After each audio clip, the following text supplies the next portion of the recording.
Bien, ya, ya. Bien, chicos, lo que corresponde hoy es la filosofía contemporánea en su segunda parte, ¿ya? La filosofía contemporánea 2, ¿ya? Bien, eh, vamos a ver las teorías que se desarrollaron durante este periodo, ¿ya? A ver, mucha atención, por favor. En primer lugar, jovencitos, tenemos el pragmatismo, ¿ya? El pragmatismo, ¿no? Viene de lo práctico. O sea, yo te he escuchado ese término de repente alguna vez, ¿no? Hay que ser pragmáticos, dicen algunos, ¿no? En términos económicos, por ejemplo, en la vida misma, ¿ya? Pero ¿qué es el pragmatismo? A ver, es una doctrina que considera que el valor de las ideas no reside en alcanzar la verdad o representar finalmente las cosas, sino en solucionar problemas humanos.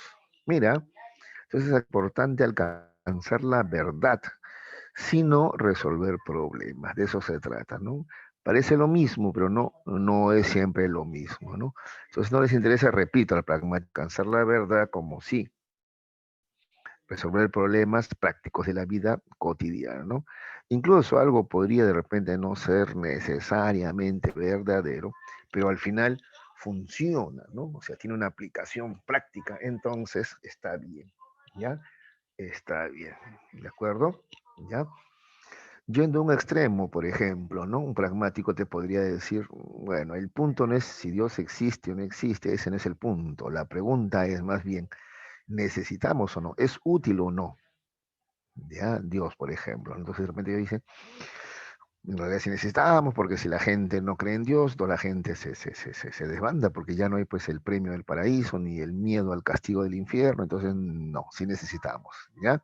Entonces, así se preguntan ellos. No importa tanto la verdad, más importante es la utilidad, ¿no? La resolución de problemas, ¿ya? ¿De acuerdo? Por eso que dice, el valor de las ideas no reside en alcanzar la verdad o representar finalmente las cosas, ¿no? O sea, que es parte del conocimiento, ¿no? Representar las cosas tal como son, sino más bien, ¿ya?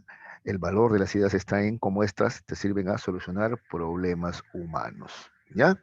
¿De acuerdo? Esta ideología, esta filosofía surgió en Estados Unidos, ¿ya? Y dicen que hay una fuerte repercusión en muchos centros de estudios aquí en el Perú, ¿ya? Por ejemplo, hay un gran debate sobre si la educación debe ser preuniversitaria en colegio, ¿no? O una educación integral. Cuando hablo de educación integral, que incluye educación física, arte, ¿no es cierto? Filosofía, etcétera, ¿no? Te cuento que hay colegios que no enseñan nada de eso, ¿no? Nada de eso. Solamente preparan al estudiante para que pueda enfrentar un examen de admisión, pero dice, bueno, eso no es educación, eso es darle solamente o transmitirle conocimientos, pero no es educación, dicen algunos, ¿no? Pero bueno, igual ellos son pragmáticos, dicen, no, pero al final se logra el objetivo, más allá de que esté bien o mal, eso no es tanto lo importante, sino que se logra el objetivo, y el objetivo es que ingresen a la universidad. ¿Ves? Ese es el pragmatismo, ¿ya? Y así se expresa, repito, en muchos centros de estudios en el Perú también, ¿ya? Bien, para entender mejor esto del pragmatismo, vemos algunas características del pragmatismo, ¿ya? El pragmatismo supone un empirismo extremo, ¿ya? ¿Cómo así? Dice que las ideas solo surgen de la experiencia cotidiana del hombre y deben servir también a esa experiencia cotidiana. Por eso es empirismo extremo, ¿ya? Porque las ideas surgen de la experiencia cotidiana y al final sirven para resolver los problemas que se presentan en esta experiencia cotidiana, ¿ya? Pretender que las ideas sean neutrales, instrumentos para saber cómo son las cosas, es algo absurdo e imposible, ¿ya? O sea, no es saber por saber, ¿no? O sea, no es saber para acumular información nada más, no es saber para la satisfacción de conocer, no, eso es absurdo, dice, ¿no? Uno sabe para resolver problemas, dicen ellos, ¿ya? ¿De acuerdo? ¿Qué más? Consideran que la verdad es utilidad. Mira cómo igualan verdad con utilidad, como te decía al comienzo yo, ¿no? Cuando definíamos el pragmatismo. Verdad y utilidad es lo mismo para ellos. Dice, en un sentido estricto, no hay ideas verdaderas. Lo que hay son ideas que las denominamos así en el momento en que las usamos, ¿ya? Entonces, una idea es verdadera, repito, cuando es útil, pues cuando estamos usando y nos funciona, es de utilidad, es buena, decimos, ¿no? Antes de eso no sabemos si una idea es verdadera o falsa, no sabemos. Repito, una idea es verdadera en la medida que nos permita resolver problemas, sea útil, ¿no? Al momento de utilizarla. ¿De acuerdo? ¿Qué más? El pragmatismo además tiene una postura anti-esencialista, ¿no? Anti-esencialismo. Para ellos no existe ninguna esencia o sustancia de las cosas. Lo que existen entre ellas son solo relaciones, ¿ya? Entre ideas, ¿ya? Solamente hay relaciones, ¿ya? No hay esencias, no hay sustancias de las cosas, ¿de acuerdo? Y finalmente tenemos una característica más. En el pragmatismo tenemos una influencia de Wittgenstein. ¿Se acuerdan de Ludwig Wittgenstein? La filosofía analítica, ¿ya? Dice, el pragmatismo es una corriente que se generó sobre todo a fines del siglo XIX. Sin embargo, desde mediados del siglo XX se ve influenciada por la teoría de Wittgenstein, ¿ya? Esa teoría de los juegos del lenguaje. ¿Te acuerdas que al final el lenguaje en sí no es bueno ni malo, sino que depende del contexto en el cual este se desenvuelve, ¿no? Haciendo alusión de que hay diferentes juegos de lenguaje, así como jergas hay según necesidades. Pues, por ejemplo, existe la jerga médica, la jerga del abogado, la jerga del psicólogo, etcétera. ¿Ya? Muy bien. Entonces, a ver, de esta parte lo que tiene que quedarte claro es qué cosa es el pragmatismo, ¿ya? El pragmatismo es una doctrina o postura filosófica, o si tú quieres ideología, ¿ya? Que plantea que el valor de las ideas no es tanto en que si estas son verdaderas o falsas, o si estas son objetivas, eso representa firmemente la realidad, significa ser objetivas, sino el valor está en cómo estas ideas te permiten solucionar problemas, ¿ya? Entonces, ahí está, ahí reside la validez de una idea. Una idea es buena, si tú quieres, en la medida que te permite resolver problemas. No es tanto si es verdadera o si es objetiva, eso no importa tanto. A otras posturas filosóficas sí les interesó mucho, ¿no? Esto de que una idea tiene que ser, ¿no? Objetiva, ¿no? Verdadera, ¿no? Al pragmatismo no, al pragmatismo le interesa resolver problemas, ¿ya? Listo. A ver, algunos representantes del pragmatismo. Tenemos a Charles Sanders Peirce. ¿Qué cosa plantea Peirce? Él dice que el valor de las ideas radica en todas las consecuencias que se puede extraer de ellas. ¿Te das cuenta? Mira, no se van tanto al lado, repito, de la objetividad o de la verdad, sino se van más al lado de las consecuencias, la utilidad, el provecho que nos reporta una idea, ¿de acuerdo? Cómo nos permite o no resolver problemas, ¿ya? Ese es el pragmatismo, ¿ya? A ver, por ejemplo, para que entiendas un poquito más de pragmatismo, ¿no? Por ejemplo, Deng Xiaoping, que es el gobernante chino que entró después de la revolución de Mao Zedong. Entonces, por ejemplo, ellos todavía en esa época se consideraban comunistas, ¿no es cierto? Entonces, por ejemplo, había pues la idea de no comerciar con Estados Unidos para no fortalecer al imperio. Pero Deng Xiaoping es pragmático. ¿Sabes qué dice Deng Xiaoping? Dice, no importa si el gato es blanco o negro, con tal que case ratones. Entonces no importa con quién comerciamos, ¿no? Si con norteamericanos o rusos, no importa eso no importa con quién comerciamos. La cosa es que obtengamos ganancias pues, para mejorar nuestra economía, ¿no? A eso se refiere con no importa si el gato es blanco o negro, con tal que case ratones, o sea, con tal que cumpla su objetivo, ¿ya? Ese es el pragmatismo, ¿ya? Por eso acá dice Sanders Peirce dice, ¿no? El valor de las ideas radica en las consecuencias que se puede extraer de ellas, ¿ya? Entonces los acuerdos entre los hombres parten por establecer qué consecuencias de sus ideas pueden ser favorables para todos, ¿ya? Ahí está, ¿ves? Así se define entonces el pragmatismo, ¿no? El valor de una idea no es tanto, no reside tanto en si es verdadero o objetivo, ¿ya? Si es bueno o malo, sino más bien reside en las consecuencias, los provechos, los beneficios. ¿Ya? Una idea es buena en tanto te permita, consecuencias positivas te permita resolver problemas. ¿Ya? Entonces no importa con quién comercies, ¿no? La cosa es que se cumple el objetivo de mejorar tu economía, por ejemplo, ¿no? Ya, ¿qué más? Richard Rorty dice, hallar verdades absolutas, como pretenden algunos filósofos, es una actividad inútil. ¿Ya? El objetivo de la investigación es lograr que los seres humanos sean cada vez más felices, afrontando con éxito sus problemas diarios. ¿Ves? Entonces eso de querer hallar verdades absolutas es un imposible. Por tanto, es una actividad inútil, ¿no?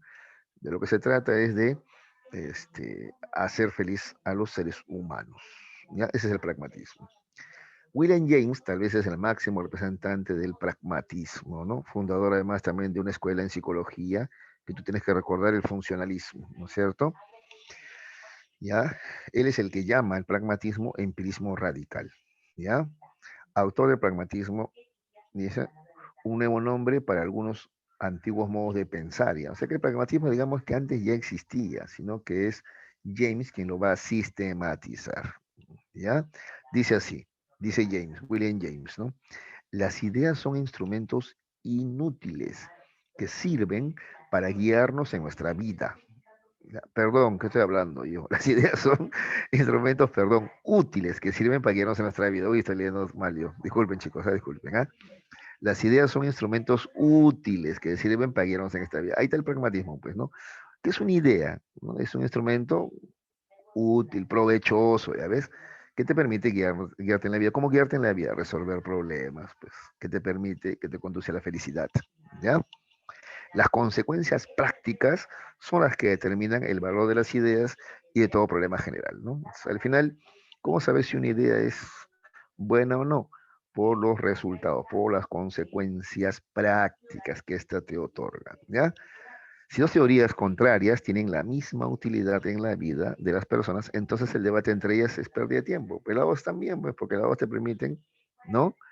Utilidad, ¿no? Las dos son útiles. Por tanto, la disputa de filósofos que no modifican en nada nuestra vida son vacuas e inservibles. ¿Ya? Entonces también cree que hay debates inservibles en filosofía. ¿Ya? ¿De acuerdo? ¿Ya? Se supone que se debate ideas para encontrar ideas que sean útiles, provechosas, si no, el debate es vacuo, inútil, vacío, inservible. ¿Ya? Ese es el pragmatismo entonces, ¿ya? ¿De acuerdo? Repito, no están tan preocupados en hallar la verdad como sí en que la idea, más que verdadera, sea útil, ¿ya? Provechosa. ¿De acuerdo? A ver, para abundar un poquito más en esto, poner ejemplos de repente más sencillos, ¿ya? Yo recuerdo en los 80 había una serie de televisión donde había un policía que no cumplía las leyes, pues por ejemplo, él detenía, y ahora también se ven en las películas actuales bastante esto, ¿ah? Mira, él detenía al delincuente y se supone que tiene que llevarlo a la comisaría, y ahí lo interrogan en presencia de su abogado, ¿no?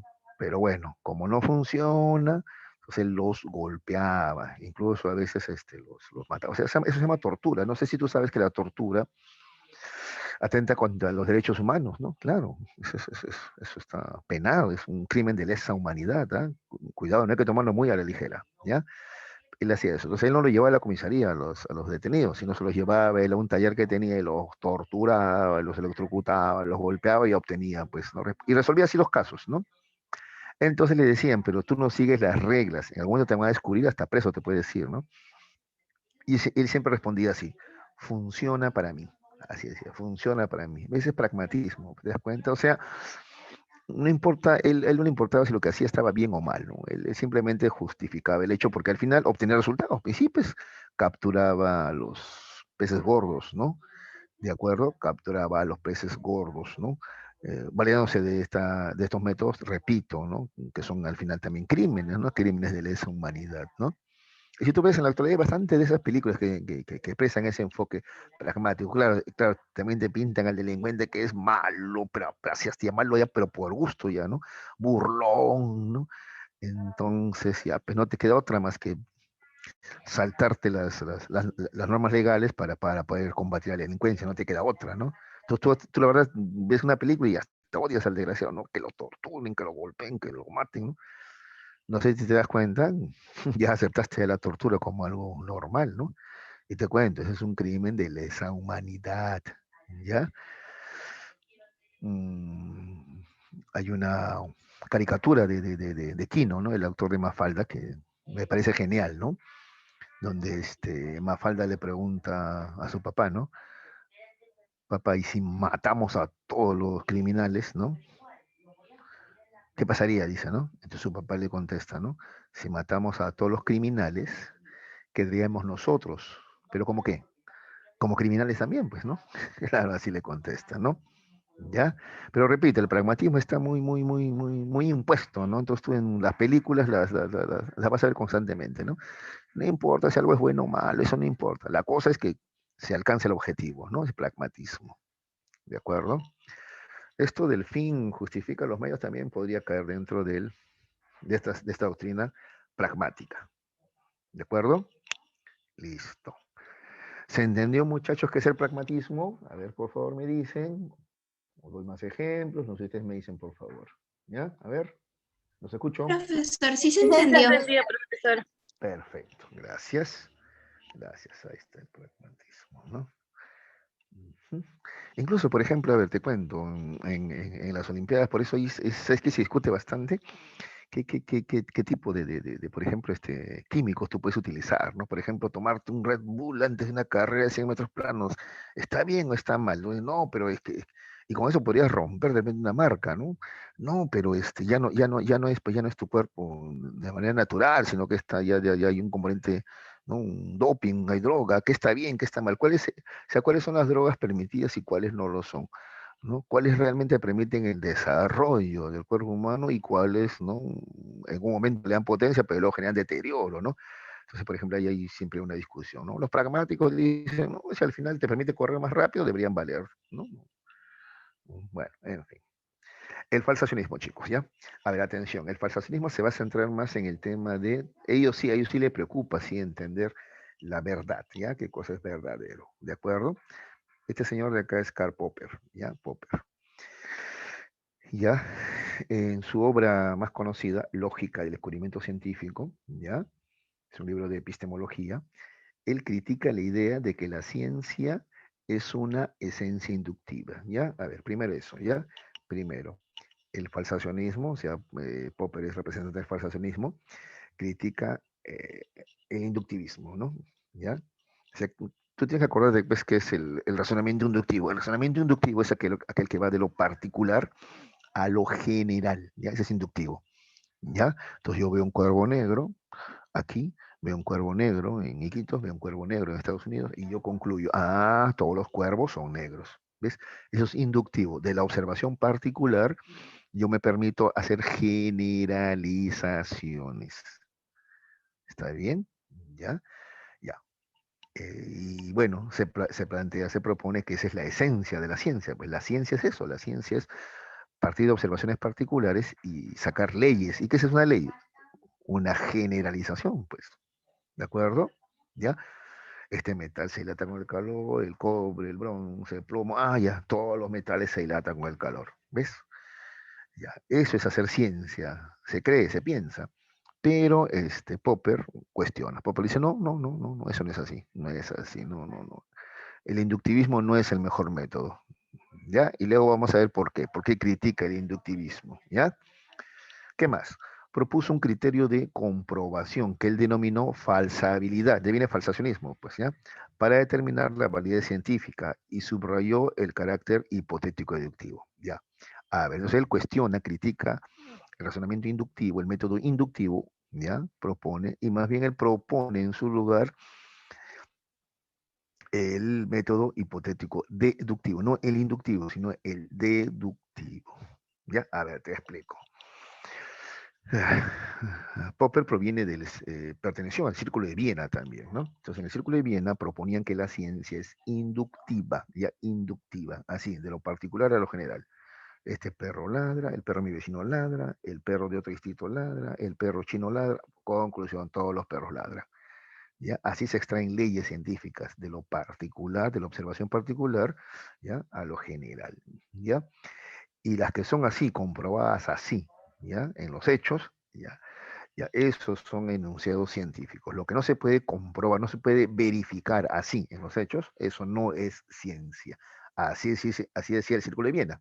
Ya, Popper en un primer momento estuvo de acuerdo, pero luego critica. ¿Sabes por qué critica? Dice porque este método inductivo no se puede cumplir. O sea, es que en realidad nunca puedes hacer generalizaciones, tú no puedes decir todos, ¿no? Por ejemplo, a ver, ya, tú observas un perro ladrar, otro perro ladrar, y tú no puedes decir todos los perros ladran, ¿no? ¿Qué tal si en algún momento, ya, del pasado, o en el futuro, o ahora en el presente, existe un perro que no ladra? Entonces tú no puedes decir que todos, pues. Alguna raza de perro que no ladra, ¿cómo saberlo? A ver. No, no, tú no puedes generalizar, ¿no? Igual, que todos los cuervos son negros. ¿Qué tal encuentras un cuervo ahí que es medio, no es negro, sino es medio gris, plomo, marrón? No, tú no lo puedes generalizar así. Lo más científico sería decir lo siguiente, dice Popper, y ahí viene su falsacionismo. ¿Eh? Entonces, en vez de decir todos los cuervos son negros, es mejor, más científico, decir lo siguiente: hasta el momento, ya no se ha encontrado un cuervo que no sea negro. Ya, eso es mejor, eso es más científico y más verdadero, porque cabe la posibilidad de que en algún momento aparezca un cuervo que no lo es, pues. Hay una excepción, pues. ¿Ya? Eso sería lo correcto, ¿ya? ¿De acuerdo? ¿Ya? Ese es el planteamiento de Popper. Entonces no afirme, no digas, por ejemplo, ya, todos los perros ladran. No, mejor di, hasta el momento no se ha encontrado un perro que no ladre, hasta el momento. Lo que pasa es que para Popper todo es provisional. Habida cuenta de que las cosas evolucionan y pueden cambiar. En cambio, el todo, ya cuando dices todo, te refieres no solamente al todo. Cuando dices, por ejemplo, todo cuervo es negro, no te refieres solamente a los cuervos de ahora, de todo el mundo, ¿eh? Que tú no puedes ver, porque tú no puedes verificar eso. Dime, porque Popper te pregunta, ¿tú has visto a todos los cuervos del mundo? ¿Has visto? No puedes ver a todos los cuervos del mundo de ahora, no te alcanza el tiempo. Y cuando dices todo, peor, a todos los cuervos del pasado y a todos los cuervos del futuro, porque todo es todo, ¿ah? No, eso no es posible, pues estás hablando mal, ¿no? Tú lo que tienes que decir entonces es, en vez de decir que todos los cuervos son negros, mejor decir, hasta el momento solamente hemos encontrado cuervos negros, o hasta el momento no se ha encontrado un cuervo que no sea negro. Ya, eso es mejor, eso es hipotético deductivo. Eso, o sea, partes de lo general, ¿no? Hasta el momento, ¿no? No se ha encontrado un ejemplar, un cuervo que no sea negro. Partes de lo general y bueno, hasta que encuentres lo particular para contradecir esta afirmación. Porque eso sí, también dice Popper que la ciencia es provisional, nomás, provisional. ¿Ya? Eso es lo que plantea Popper. ¿De acuerdo? Entonces, critica el inductivismo y propone deductivismo, hipotético deductivo, ¿no? Critica el verificacionismo y en su lugar propone la falsación, ¿no? A ver, una más, repito, ¿eh? ¿Cómo es esto de verificación? Es lo que proponía el Círculo de Viena, pues. Inductivo, de la observación particular, generalizo, ¿ya? Y eso lo puedo verificar, ¿ya? Eso es científico. Y él critica y dice, no, mentira, no se puede verificar todo. Todo cuervo es negro, tú no lo puedes verificar. Es mentira, tú no puedes verificar a todos los cuervos del mundo, del universo. Eso no es cierto, no se puede, no se puede.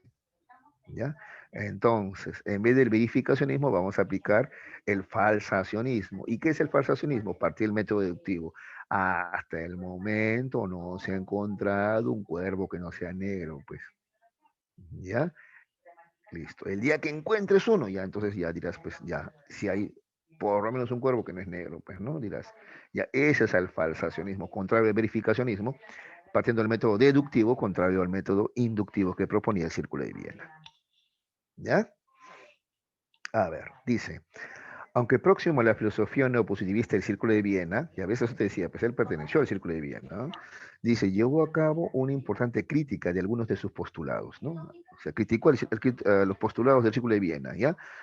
Por ejemplo, acusó de excesivamente dogmática la postura de dividir el conocimiento entre proposiciones científicas, que serían las únicas propiamente significativas, y metafísicas, que no serían significativas. Él criticó eso, ¿no? Porque el positivismo plantea eso, ¿no? Un idea es científico o es metafísica, no hay más.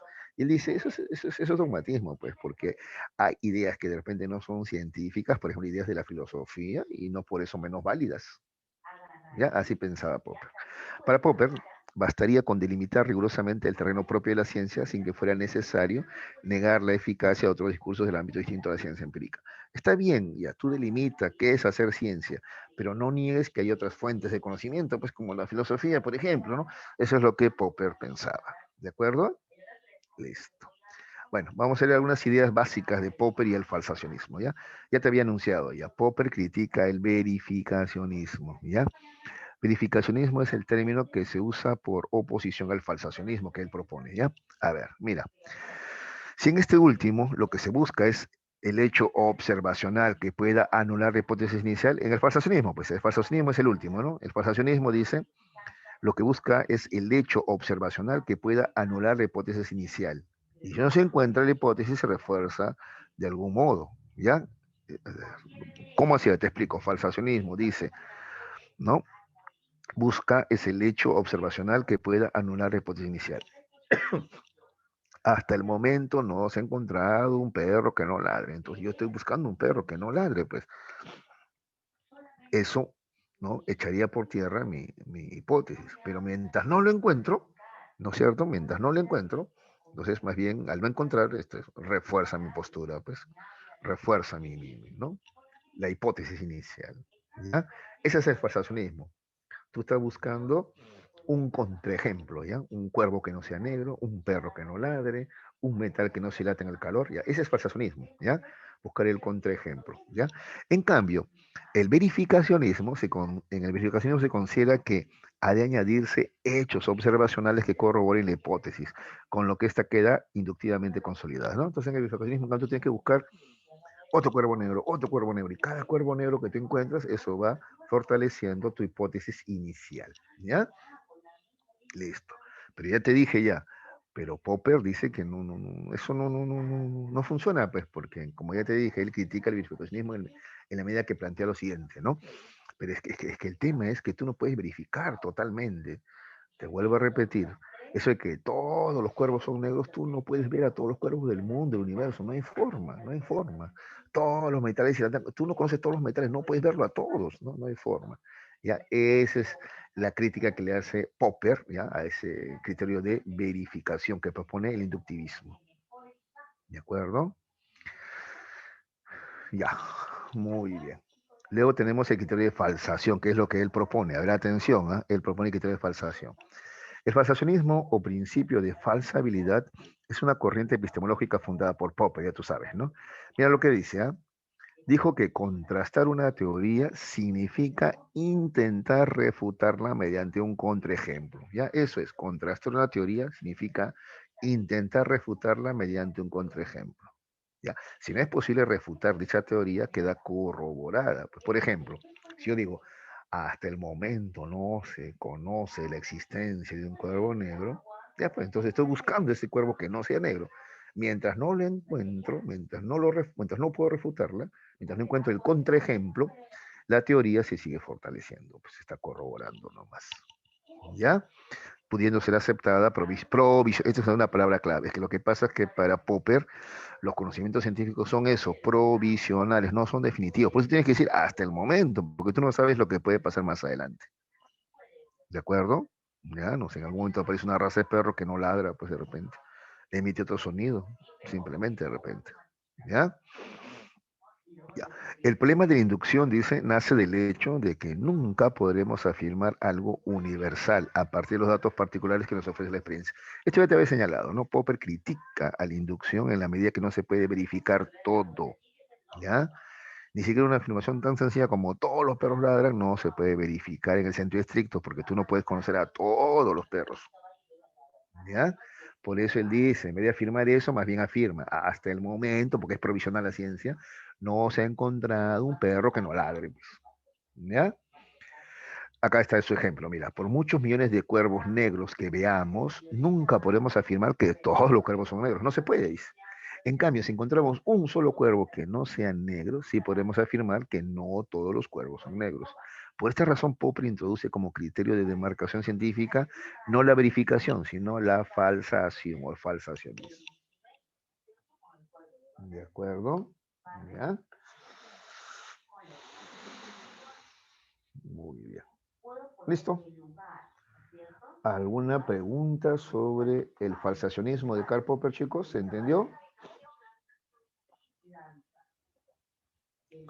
Entonces, sí, a ver, dígame. ¿Se entendió? Sí, sí se entendió. Gracias, Pérez, muy amable. Listo, ya. Esa es la falsación, pues, hijo. Entonces, como él parte de que la ciencia es provisional, no más, como es provisional la ciencia, no hay que afirmar tan fácilmente todos los hombres son infieles, todos los perros ladran, todos, no, porque eso no está bien. No, no, no. Tú lo conoces a todos. Tú lo que tienes que decir es hasta el momento, ¿no? Y te dedicas a buscar justamente el contraejemplo, ¿no? Que pueda falsear, que pueda negar esa afirmación.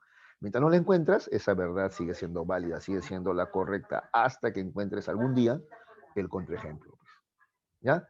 Esa es la postura de Popper, ¿no? Por eso él piensa que la ciencia es provisional, por eso él piensa que es mejor el método deductivo que el inductivo, y es mejor la falsación que la verificación, que es imposible, ¿no? Así es. Listo, vamos a continuar. Otra postura epistemológica es la del relativismo epistemológico. A ver, mucha atención, ¿ah? De Thomas Kuhn, ¿ya? El relativismo epistemológico, a ver. Ya su nombre debe decirte algo ya, ¿no? Relativo. A ver, vamos a ver, ¿qué plantea él? Thomas Kuhn, este señor de acá, plantea que, bueno, él, para comenzar, bueno, era un profesor de la Universidad de Harvard, ¿no es cierto? ¿Ya? Él escribió La estructura de las revoluciones científicas, ¿no?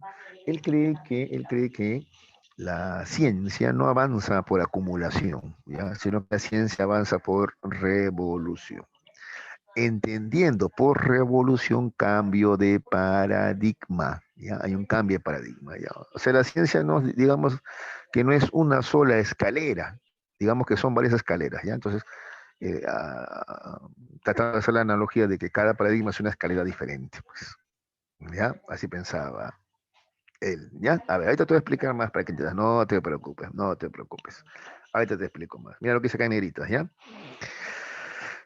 Para Kuhn, la ciencia es elaborada en el seno de una comunidad científica y no individualmente. O sea, la ciencia no es algo que tú hagas de manera individual, ¿ya? Sino que es algo que tú haces grupal. O sea, tú te basas en los principios, en el paradigma que ha propuesto la comunidad científica y dentro de ese paradigma actúas tú, ¿ya? Al menos temporalmente, ¿no? ¿Ya? Pues acá dice, la comunidad sirve de base a los desarrollos científicos mediante la elaboración o asunción, ya ves, de un paradigma del cual se derivan reglas que fijan las regularidades, ¿ya ves? Así es. ¿Ya? Entonces tú te basas en un paradigma, ¿ya? Entonces tu quehacer científico está dentro de un paradigma. A ver, para que entiendas mejor este paradigma, ¿ya? Hijos, a ver, para que entiendas. Por ejemplo, existía antes un paradigma que se llamaba geocentrismo. ¿Qué proponía este paradigma geocéntrico? Que la Tierra es el centro del universo, ¿no es cierto? La Tierra es el centro, no el Sol, la Tierra, ¿de acuerdo? Entonces, ¿ya? Todos los que hacían ciencia en esa época ya se basaban en ese paradigma. Entonces hacían los mapas de esa manera. Por eso decían, ¿no? Ah, con razón, mira, cuando tú de acá ves como el sol se mueve, ¿no? Nace en el este y se oculta en el oeste porque la Tierra está en el centro, el sol gira alrededor de la Tierra.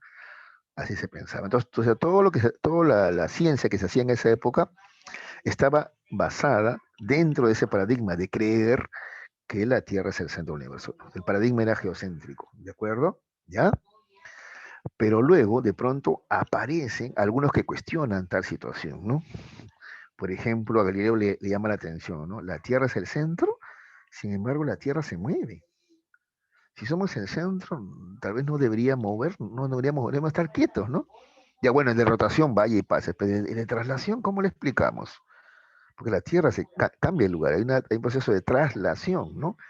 Entonces, y él comienza a cuestionarse, ¿cómo explica este movimiento de traslación? A ver, y comienza a encontrar anomalías, ya, errores, anomalías son errores, ¿ya?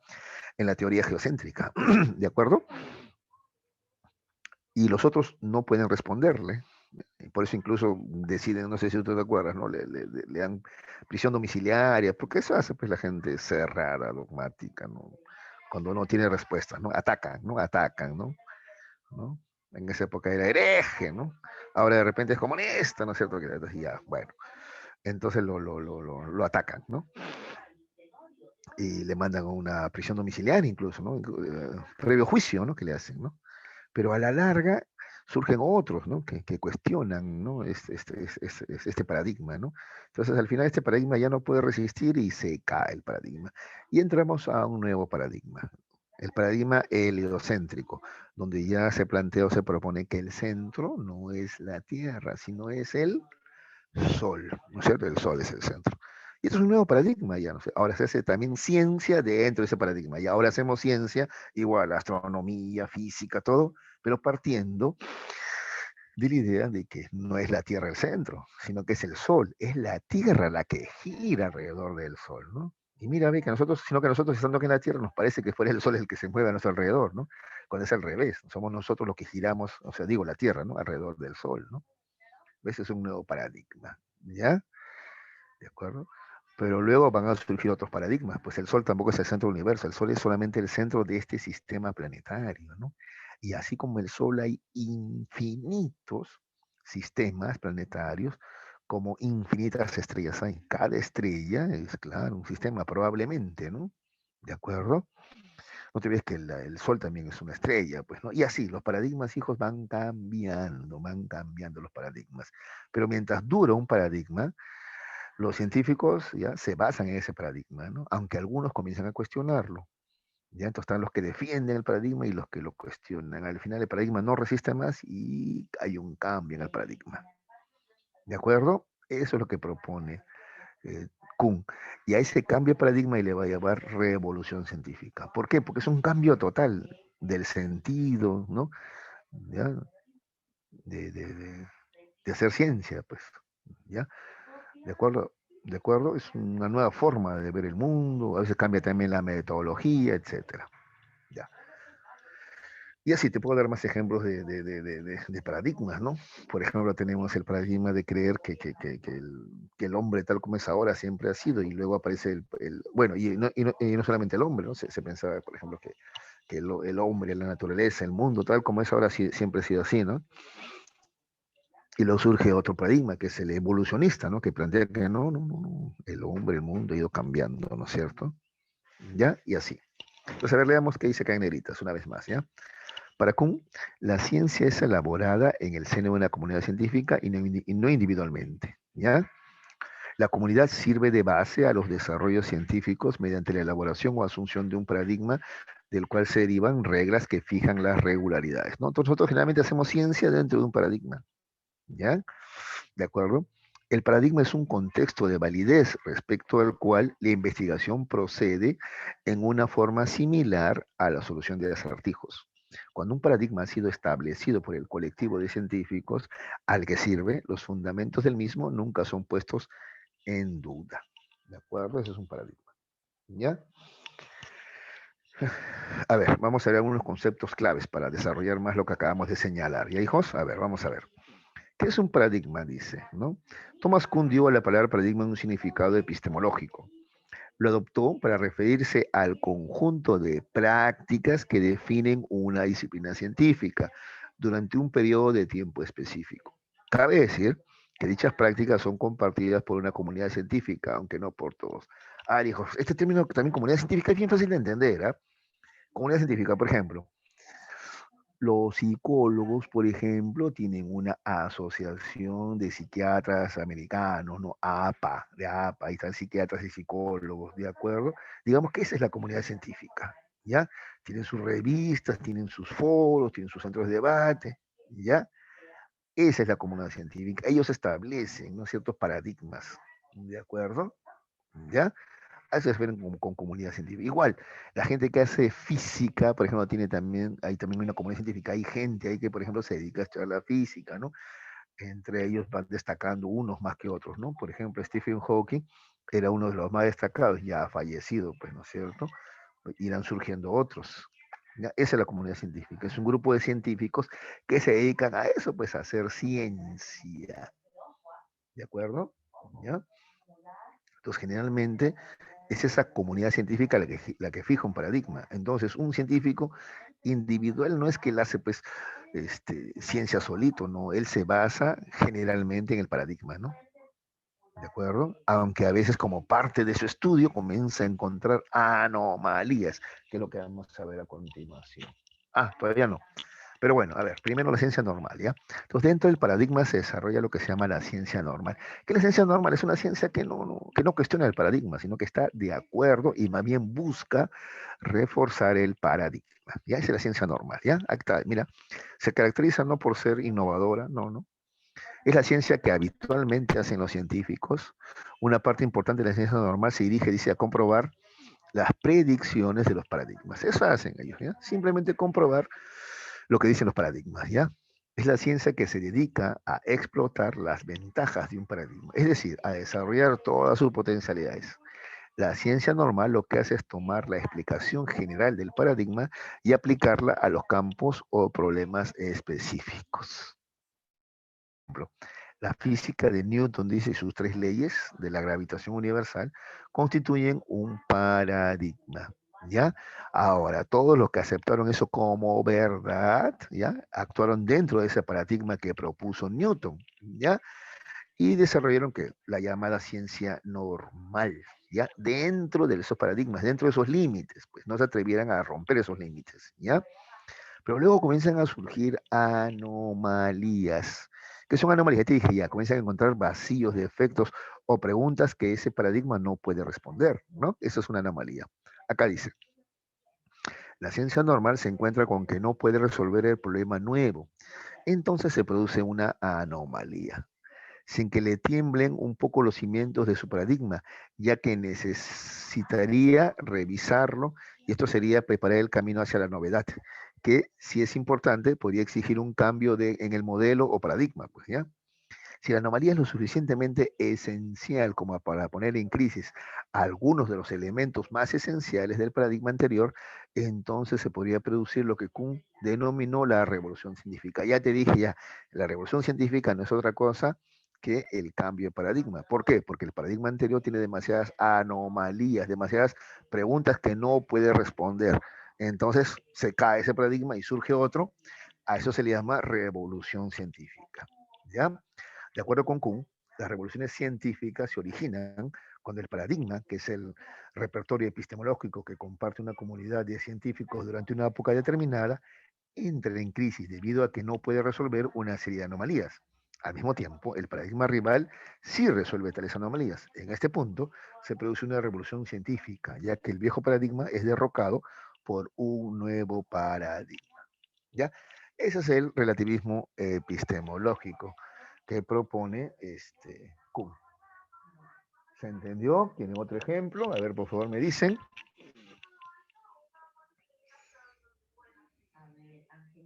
A ver, muchachos. Sí se entendió.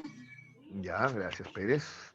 Pero por si acaso, a ver, ya, mira, en términos económicos, por ejemplo, en la actualidad hay paradigmas. Digamos que el paradigma es el neoliberalismo o el liberalismo, ¿no? Esto, por ejemplo, el paradigma dice el libre mercado, respeta la propiedad privada, el Estado no debe intervenir, no intervencionismo.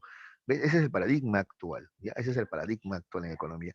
Si tú hablas fuera del paradigma, te atacan, ¿no? Ah, estás con ideas viejas, comunistas, socialistas. No, no, no, no, no. ¿No? Incluso si tú tomas otras medidas económicas diferentes, te vas a convertir en Venezuela o Cuba, ¿ves?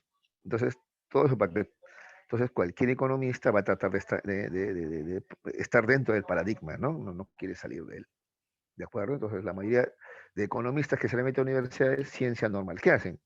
Dentro del paradigma nomás, ¿ya? Hacen sus teorías, ¿ya? Sobre cómo mejorar la economía, pero dentro del paradigma, ¿no? Pero de pronto se comienza a encontrar anomalías, errores, defectos, por ejemplo, como que el mismo Estados Unidos que propone el liberalismo, no intervención del Estado, se mete a rescatar bancos, hace guerras para fortalecer su industria armamentística, entonces el Estado sí interviene, pues, o pone aranceles, y bueno, últimamente ya no de repente aranceles, pero sí, por ejemplo, medidas fitosanitarias que dificulta, ¿no? Que otros países puedan exportarle a Estados Unidos. Y así, de manera indirecta, ellos qué hacen, están protegiendo a sus productores nacionales. Pues entonces, ¿dónde queda la mano invisible del Estado? El Estado sí interviene, sino que de modo más disimulado. Ya, entonces se cae ese paradigma y surgirá seguramente otro paradigma, ¿no es cierto? ¿Ya? ¿De acuerdo? De repente, ni lo más probable, ¿eh? Ni liberalismo ni socialismo, sino de repente algo, ¿no? Que tome lo bueno de cada uno de ellos y sea una nueva teoría, no sé cómo se le llamará. ¿De acuerdo? Ahí está, otro ejemplito. Ahora vamos a ver la hermenéutica, muchachos, ¿ya? A ver, déjenme verlo ahora para que puedan entender. Estamos bien, sobrado. Ya, la hermenéutica, chicos. ¿Qué cosa es la hermenéutica? Ah, hay un comentario en el chat. A ver, voy a ver si hay alguna de repente pregunta. Ya, a ver, por si acaso. Ah, no, me estaban saludando nomás. Listo, no hay problema. Ya pensé que era una pregunta. Ya, hermenéutica entonces. Ya, ¿qué es la hermenéutica, chicos? A ver, hermenéutica. Viene del griego hermeneutiqué, que significa arte de explicar. Esa es la hermenéutica, arte de explicar, traducir o interpretar. Ya, etimológicamente eso significa hermenéutica, arte de explicar, traducir o interpretar. Ya, dice en filosofía la hermenéutica representa una teoría de la verdad y el método que expresa la universalización del fenómeno interpretativo. A ver, para entender mejor, vamos a hacer algo de historia, ¿ya? Inicialmente, la hermenéutica hace referencia a la interpretación de los textos sagrados. ¿Ves? ¿Ves? Acá están estos líderes religiosos, ¿no? Tratando de interpretar textos sagrados. Así comienza la hermenéutica. Hermenéutica entonces significa interpretación de textos. Eso es hermenéutica. Pues acá está, mira arriba. Hermenéutica o también llamada teoría de la interpretación de textos. Pues. Entonces, mira, están acá interpretando textos. ¿Qué significa? ¿Qué cosa quiere decir esto? ¿Ya? Esa es la hermenéutica, así comienza, interpretando primero solamente textos sagrados, y luego, sin embargo, la hermenéutica también va a servir para interpretar otros textos de carácter social también, ¿ya? Acá dice, inicialmente hace referencia a la interpretación de los textos sagrados, pero finalmente, para finalmente convertirse en una corriente filosófica en el siglo XX en Alemania. Entonces, el origen de los estudios hermenéuticos se encuentran realmente en la teología cristiana. ¿Ya? Entonces, esa es la hermenéutica, la interpretación. ¿Por qué? A ver, muchachos, lo que pasa es que a veces, a ver, se dicen cosas, por ejemplo, en la Biblia que hay que saber interpretar, ¿no? Porque si tú lo tomas de manera literal, de repente hay cosas que vas a decir, no, pues acá hay un error, pues, ¿no es cierto? A ver, antes de entrar a ese tema, a ver, ¿a ustedes nunca les ha parecido raro, por ejemplo, esa afirmación de Génesis que dice que todos provenimos de Adán y Eva, ¿no? Y la pregunta que cualquier adolescente con lógica se hace es, si todos provenimos de Adán y Eva, ¿cómo explicas el término de la el tema de las diferencias raciales? ¿Cómo explicas eso? Aparte que si todos venimos de Adán y Eva, bueno, murió Abel, todos somos hijos de Caín, ¿y Caín con quién se metió? ¿Con su hermana? ¿Cómo ha sido esto? Entonces, no es cierto. Y así vas a encontrar un montón de errores, ¿no? Entonces, yo recuerdo haberle consultado eso al sacerdote de mi barrio y él me dice, no, es que tú estás interpretando literalmente la Biblia, no lo interpretes literalmente, hay que interpretarla, me decía, de manera alegórica, me decía. O sea, no lo tomes literalmente, ¿no? O sea, la Biblia dice así, ¿no? Que todos somos hijos de Adán y Eva, pero hijos de Israel somos hijos de Dios, o sea, sino que se crea, y así usó el sacerdote ese término, es una leyenda, ¿ya? Para explicar, ¿no? Para dar cuenta de que todos somos hijos de Dios, pues. O sea, a mí me quedó dando vueltas en la cabeza eso, leyenda. Entonces una leyenda pues, también puede ser la de Manco Cápac y Mamog, yo también, pues una leyenda, ¿no? ¿De acuerdo? ¿Ya? Pero bueno, eso es la hermenéutica, interpretación de textos, ¿ya? Y así comienza, con interpretación de textos sagrados, bíblicos, pero después también se le llama hermenéutica la interpretación de otros libros, de filosofía o de temas sociales también, ¿ya chicos? Muy bien, pero empecemos por lo primero. Los libros bíblicos revelados por Dios, pero compuestos por hombres, bueno, es lo que se cree, ¿no es cierto? ¿Ya? O sea, lo han escrito los hombres, pero por iluminación de Dios, ¿no? Dice, poseían dos significados distintos, ¿ves? El sentido literal, ya ves, y el sentido espiritual. El sentido literal es el significado por las palabras de la escritura y descubierto por la exégesis filológica que sigue las reglas de una justa interpretación. Ese es el sentido literal. Y el sentido espiritual, en cambio, es infundido por Dios en el hombre, según la creencia cristiana, dividido en tres tipos diferentes, ¿no?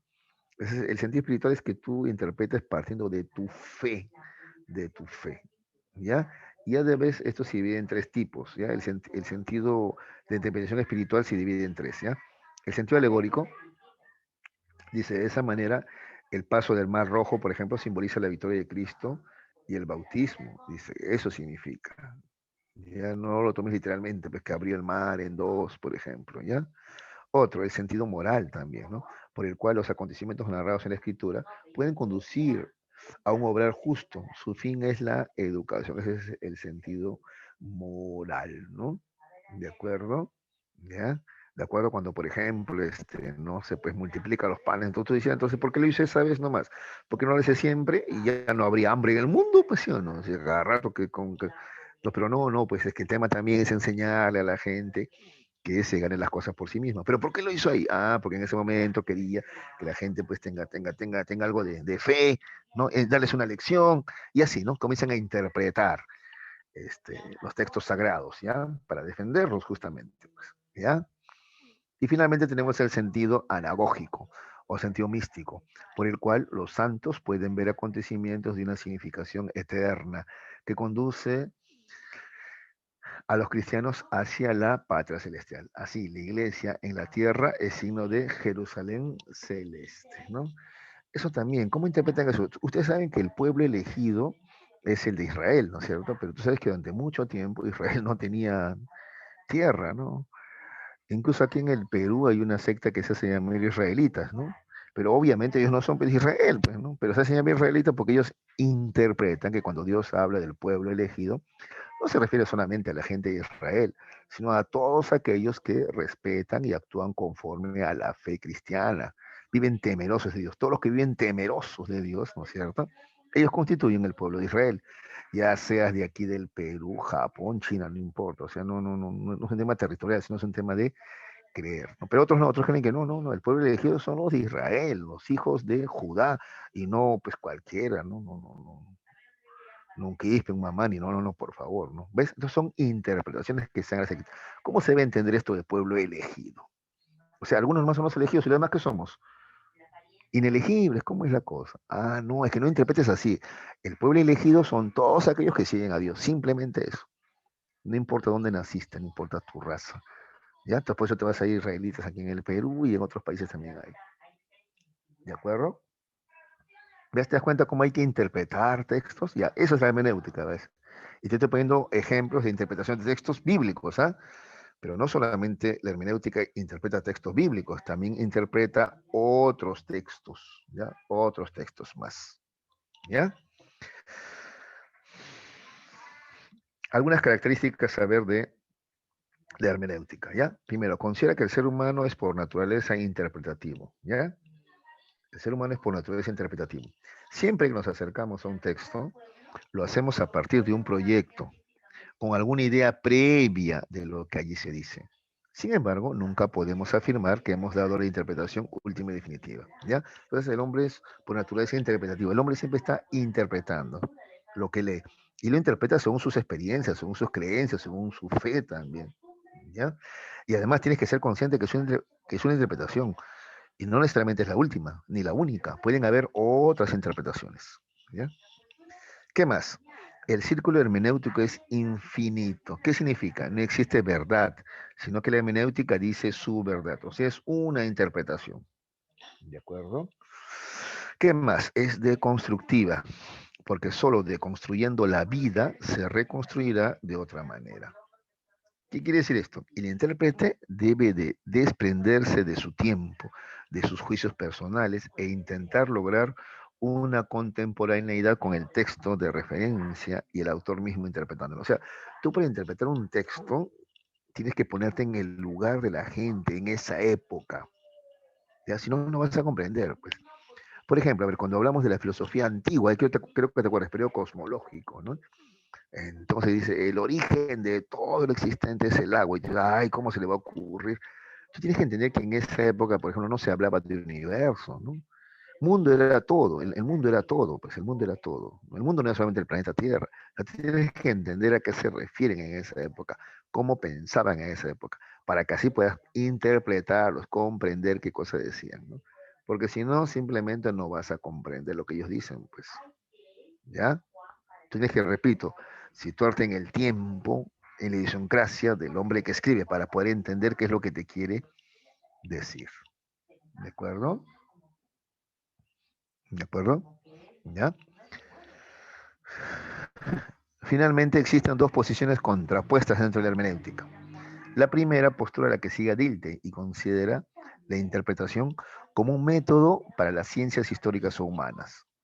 La segunda postura es la que sigue a Heidegger, ¿no? Y hace de ella un suceso ontológico, una especie de interacción entre el intérprete y el texto, que es parte de la historia de lo que se entendió. Entonces hay dos posiciones dentro de la hermenéutica, ¿no?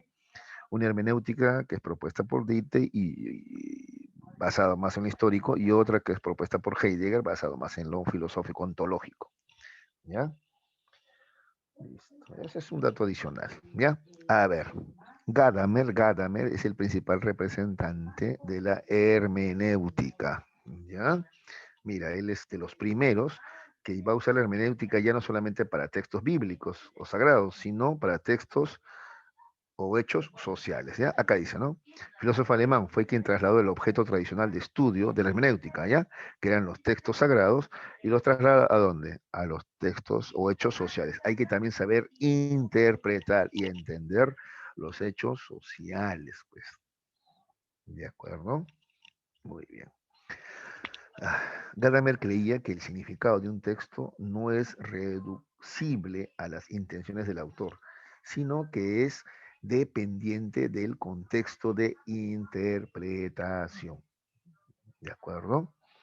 La obra de Gadamer, Verdad y Método, no pretende ser una declaración programática de un nuevo método hermenéutico de interpretación de textos, sino ser más bien una descripción de lo que hacemos permanentemente cuando interpretamos las cosas, incluso desconociendo que dicho proceso de interpretación se está produciendo. Ya, entonces lo que dice acá es lo siguiente, a ver. Gadamer no pretende crear una teoría nueva, sino es lo que ya ocurre. Constantemente estamos interpretando textos y los interpretamos desde nuestro punto de vista actual. Lo que hay que hacer es tratar de ponerse en el punto de vista del narrador, ¿no? Del hecho histórico, en qué momento ocurrió, cómo se pensaba, cómo se sentía en esa época, ¿ya?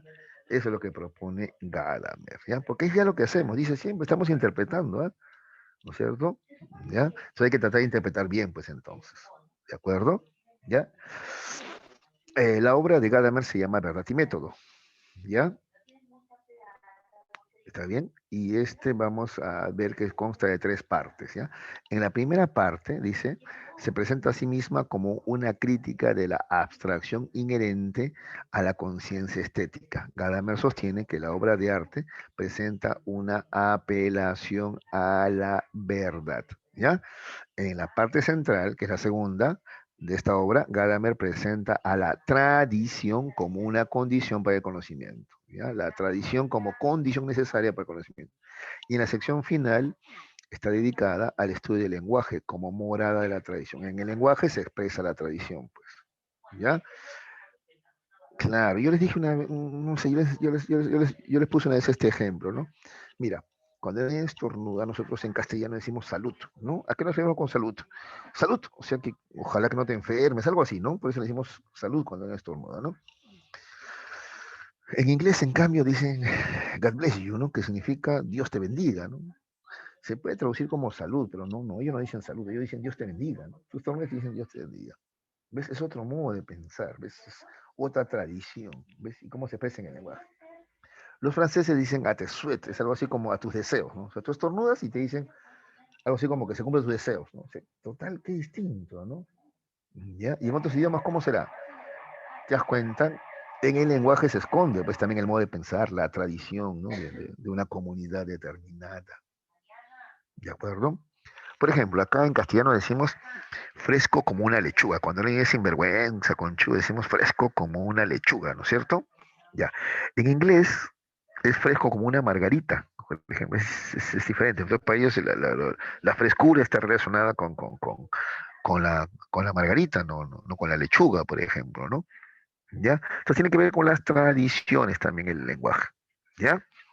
Finalmente dice acá, la comunidad del conocimiento que los participantes en una conversación comparten a través del lenguaje, ¿no? Esa es la tradición. La tradición se expresa en el lenguaje. Entonces, cuando tú interpretas un texto, tienes que entender eso, la tradición, ¿ya? Para poder juzgar un hecho social. ¿De acuerdo? ¿Ya? Entonces así tú vas a poder juzgar hecho. Pues te decía, si tú lees, por ejemplo, textos de la filosofía antigua, tienes que tratar de entender. Ellos hablan de todo, pero cuando ellos hablan de todo se refieren al mundo. Ellos no entendían que había un sistema planetario solar, que era parte a la vez a su vez de una galaxia y que la galaxia a su vez era parte de un universo.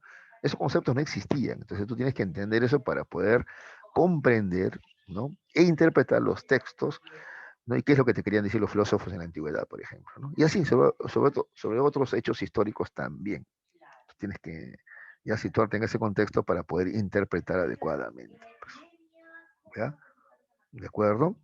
¿Ya? Eso es lo que dice Gadamer, representante de la hermenéutica, que te dije que es la interpretación de textos, ¿no?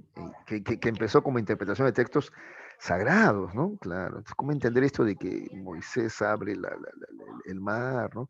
O cómo entender eso de que Israel es el pueblo elegido, y todo lo demás, ¿cómo quedamos, no? O cómo entender tantas cosas, ¿no? Hay que saber interpretar, ¿ya? Esa es la hermenéutica, entonces, la interpretación de textos, ¿ya?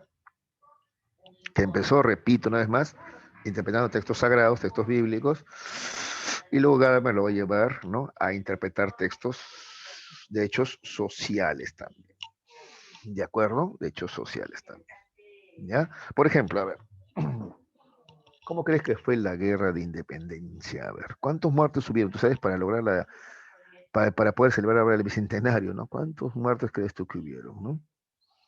¿No es cierto? ¿Ya? Y le aplicaron también guerra de guerrillas, porque hacerle frente al ejército, ¿no? Realista no siempre fue posible, ¿no? ¿No es cierto? Y entonces algunos podrían decir, uy, Tupac Amaru era terrorista, pues, pero no, tú tienes que situarte en el contexto, ¿no? ¿Qué es lo que querían? ¿Cómo se pensaba en esa época?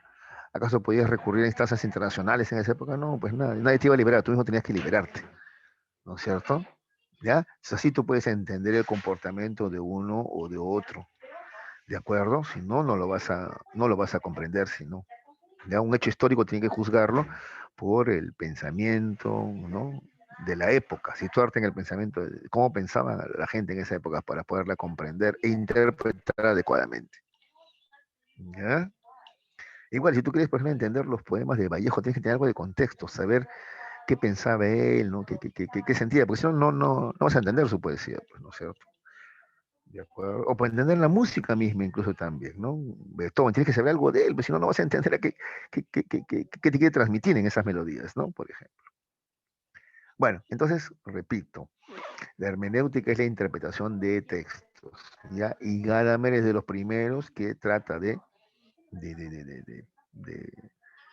utilizar la hermenéutica, esta interpretación de textos, no solamente de textos bíblicos o sagrados, sino también a hechos sociales. Listo, ¿se entendió qué es la hermenéutica? A ver, chicos, me dicen, por favor.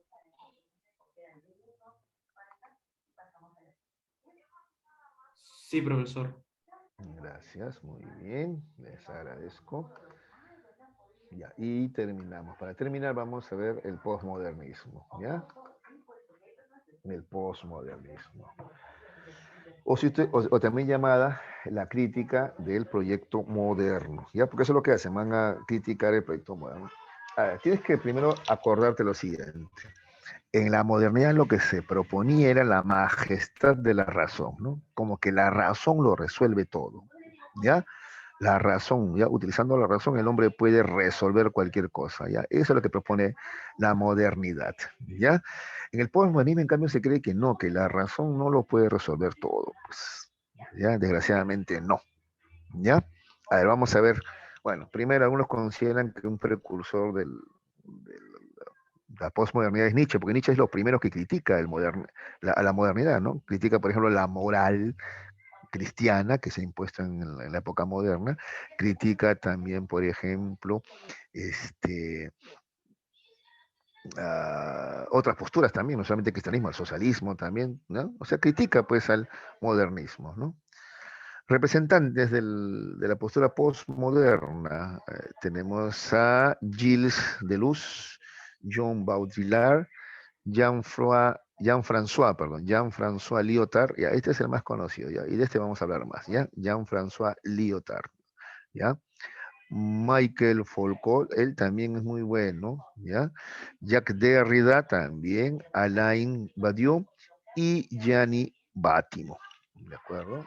Ya, a ver, sinopsis histórica, dice, en la filosofía ingresa esta corriente con el libro La condición moderna. ¿Y quién escribe el libro La condición moderna? Jean-François Lyotard, en el año 79, ¿ya? ¿Qué cosa hace en ese libro Lyotard? Cuestiona el proyecto moderno o modernidad al que los más radicales consideran liquidado, concluido, destruido y muerto. ¿Ya? Lyotard critica y considera que está ya caducado, ¿no? Terminado este proyecto de la modernidad. ¿Ya? Él dice que ha fracasado la idea de una historia unitaria, universal, la idea del progreso, la idea de la emancipación del hombre, la idea de una razón universal o fundamento de todo conocimiento y todos los valores. Ya, todo eso ha fracasado, ¿ya? Ha fracasado, repito, la idea de que existe una historia unitaria, universal, ¿no? De que existe una sola historia, ¿no? En realidad, les dicen, no, eso es falso, porque muchas veces la historia es narrada desde el punto de vista de quien ganó la guerra, ¿no es cierto? Del triunfador. Ellos, ¿no? Cuentan, tienen su narrativa a su manera, ¿no? La idea de progreso también ha fracasado, ¿no? Realmente estamos progresando. Ojo, que más tecnología no significa necesariamente desarrollo o progreso, ¿eh? ¿No es cierto? No necesariamente. ¿Ya? Yo les decía una vez, ¿no? Ustedes, me imagino que ustedes han visto estas películas de la Guerra de las Galaxias o Viaje a las Estrellas, por ejemplo. Se supone que eso ocurre, no sé, pues en un tiempo muy, muy lejano, ¿no? Año 3000, no sé. Y si tú ves, mira qué es lo que te proponen esas películas, ¿no? Hay muchísima más tecnología, ¿no? Pues hay naves espaciales que rompen la velocidad de la luz, todo lo que tú quieras, ¿ya? Hay mucha tecnología, pero no hay progreso. Sigue habiendo lo mismo, sigue habiendo un imperio con tiranos y sigue habiendo pueblo con, ¿no? que viven en la pobreza, ¿no? Entonces eso nunca se va a resolver entonces, ¿ves? ¿Ves? Ya, eso se cuestiona, entonces se critica, ¿no? ¿Ya? Como que ya ha caducado, ha caído esta idea de progreso, ¿no? ¿Qué más? También ha caducado, ha caído la idea de emancipación del hombre, de que el hombre pueda ser libre, ¿ya? O también la idea de una razón universal, o sea, que haya una sola teoría que se imponga, ¿ya? Entonces, por la razón, o sea, que se imponga la idea más razonable, ya, esta es, ya, todos estamos de acuerdo, ya, eso, el postmodernismo dice, eso es imposible. En realidad no, porque cada pueblo tiene su forma de interpretar, su forma de entender las cosas. Incluso, ¿cómo entienden el progreso? ¿No es cierto? Entonces, algunos creen que, por ejemplo, progreso es construir más edificios, ¿no? Uy, cuando una ciudad tiene más edificios más altos, uy, qué avanzada, qué progreso. Pero te has puesto a pensar que depredar, destruir la naturaleza, eso no es progreso. De repente, más progresista sería vivir sin deteriorar la naturaleza, sin talar tantos árboles, sin destruir ecosistemas, ¿no? ¿No sería más bien eso progreso? ¿Ya? Bueno, entonces por eso dice, ¿no? Ya se cayó esto de una sola idea de progreso, una sola idea de desarrollo, todo eso se ha caído, ¿no? Y comienzan a, en su lugar, proponer que existen varias ideas de desarrollo, varias ideas de progreso, no solamente una razón universal, ¿no? Sino diferentes razones, ¿ya? Particulares, ¿ya? Etcétera, ¿ya? Eso es la posmodernidad, entonces, ¿ya? Por eso mira lo que dice, ¿no? Ahora se preconizan historias locales, ¿ya? Sistemas de valores también locales. O sea, ya no hay verdades universales, sino que los valores y las historias son locales nomás, pues. Entonces, por ejemplo, antes se pensaba que, por ejemplo, la gente que vive en la selva tiene que vivir igual que nosotros, pues, en ciudades, con edificios, con carros. Y entendemos que no. Al contrario, de repente ellos están en lo correcto y nosotros, no, los occidentalizados, no tanto, ¿no? Porque miran cómo destruimos el planeta, ¿no? En cambio ellos no destruyen, ¿no? Ellos no destruyen, viven en armonía con la naturaleza, ¿no? Entonces de repente ellos están en lo correcto y no nosotros, ¿no? ¿Ya? ¿Qué más? La universalidad tanto de la verdad como de la justicia entonces ya no existen, ¿ya? Eso es lo que proponemos es lo mismo. No hay, pues no hay una idea universal de lo que es bueno, justo, o lo que es progreso, no, eso es relativo, ¿ya? Han perdido valor, dice, las grandes palabras que movilizaron a la modernidad occidental. ¿Cuáles son esas grandes palabras que movilizaban a la modernidad occidental? La verdad, por ejemplo, no hay una sola verdad. Pues. La libertad, no hay tal, el hombre no es libre, ¿no? ¿De acuerdo? ¿Ya? La justicia, la racionalidad, ¿ya? progreso, emancipación, ¿no? Esas ideas centrales se han caído, ¿de acuerdo? ¿Ya? Eso es lo que dice los postmodernos, ¿ya? Los postmodernos. Entre ellos, Jean-François Lyotard, ¿no es cierto? ¿Ya? Claro, a ver, yo les pregunto, chicos, ¿qué tan racionales somos si estamos destruyendo nuestro planeta? Sí, pues tenemos más tecnología y más desarrollo en todas las ciencias, pero eso lo único que está haciendo es destruir más rápido nuestro planeta. Entonces, ¿qué tan racionales somos, no? ¿Qué tan justos somos, no? En cuanto a la libertad, ¿qué tan libres somos si estamos prisioneros de nuestro afán de consumo, de comprar, de gastar más? Entonces, ¿qué tan libres somos? ¿No? O incluso a veces solamente vivimos para pagar o cancelar la tarjeta de crédito, nada más, ¿no? ¿Qué libertad hay? ¿Ya? Y la verdad, no hay una sola verdad, ¿no? Pensamos que había una verdad, pero no, hay varias verdades, ¿no? Dependiendo de contextos diferentes, ¿no? ¿De acuerdo? Pues te decía, ¿no? Por ejemplo, a la gente de la selva de repente le funciona mejor vivir así, ¿no? Que en armonía con la naturaleza, ¿no? Entonces no hay una sola verdad, no hay una sola forma de vida, no hay una sola forma de progreso, sino que hay varias formas de verdad, de justicia, de libertad, de progreso. Hay varias. Entonces, por eso la posmodernidad ya cuestiona esto de la occidentalización o eurocentrismo, le llama, ¿no? De que todos tenemos que parecernos a cómo vive en Europa. No, al contrario, comienzan a reivindicar otras formas de vida en las comunidades nativas, por ejemplo, ellos viven de una manera diferente, entonces tú vas a ver que hay bastante interés ahorita en cómo viven, por ejemplo, aquí en la selva, cómo viven, por ejemplo, en Australia los nativos, o la gente en África, etcétera, ¿ya? Justamente porque se han caído todas estas ideas que eran centrales en la modernidad, ¿ya? Una idea única de razón, de libertad, todo eso se ha caído. Eso es lo que propone el posmodernismo, ¿ya? Frente a las tesis, dice, del posmodernismo, los críticos plantean el tema de la universalización de las reglas para distinguir lo verdadero o falso. No, claro, algunos dicen, oye, pero ya, eso del posmodernismo está interesante, pero tú no puedes relativizar todo, pues tiene que haber algunas normas, ¿no? Generales al menos, ¿no? ¿De acuerdo? Para saber qué es justo y qué es injusto, qué es verdadero, qué es falso, pues se discute la posibilidad de si los humanos tenemos la capacidad de dar razones para determinar y fundar un comportamiento y una praxis con pretensiones humanas, justas, racionales, universales. Claro, eso cuestiona ellos. Pero entonces el hombre no es capaz de ser racional, de ser justo, ser... ¿no? Y allá la verdad, ¿es capaz o no es capaz? ¿Ya? Bueno, entonces esa es una discusión en la actualidad también. ¿Ya? Por si acaso, lo posmoderno dice no es lo contrario a lo moderno, sino es más bien su rebasamiento, es la superación de lo moderno. ¿Ya? Entendiendo que hay cosas que no son posibles, pues. Ya, algunas características del pensamiento posmoderno. Primero es antidualista. Hijos, no todo es blanco y negro, bueno y malo. Hay que entender que en el medio hay matices. ¿De acuerdo? No es que los occidentales en nuestros edificios y supercarreteras vivimos bien y el hombre de la selva es un atrasado, primitivo. No. Pero mira, él no destruye, nosotros sí. Entonces, de repente, ellos son los que están en lo correcto y no nosotros. Pero tampoco se puede vivir así, pues, ¿no? Sin acceso a agua potable, por eso también bien menos también. Y entonces hay que buscar algo intermedio, ¿ves? Entonces no hay que ser extremos, no es blanco o negro, hay que buscar matices. Es lo que propone el posmodernismo, por ejemplo. ¿De acuerdo? Cuestiona los textos también. Dice, los posmodernos también afirman que los textos históricos, literarios, etcétera, no tienen autoridad o objetividad inherente. Sí, porque generalmente, repito, hijos, en los textos, quien narra la historia ya es el que ganó.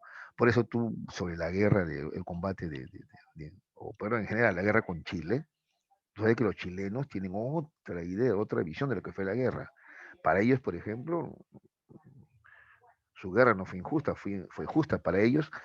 Perú y Bolivia entre los dos, ¿no? Los quisimos derrotar y no pudimos, ¿no? O sea, ellos, o sea, en la historia de ellos, digamos así, en términos simplones, ellos son los buenos. Ya, es que cada uno escribe la historia a su manera. El ganador, repito, escribe la historia como le conviene. Y entonces, por eso se debe cuestionar esos textos de historia, de literatura, ¿no?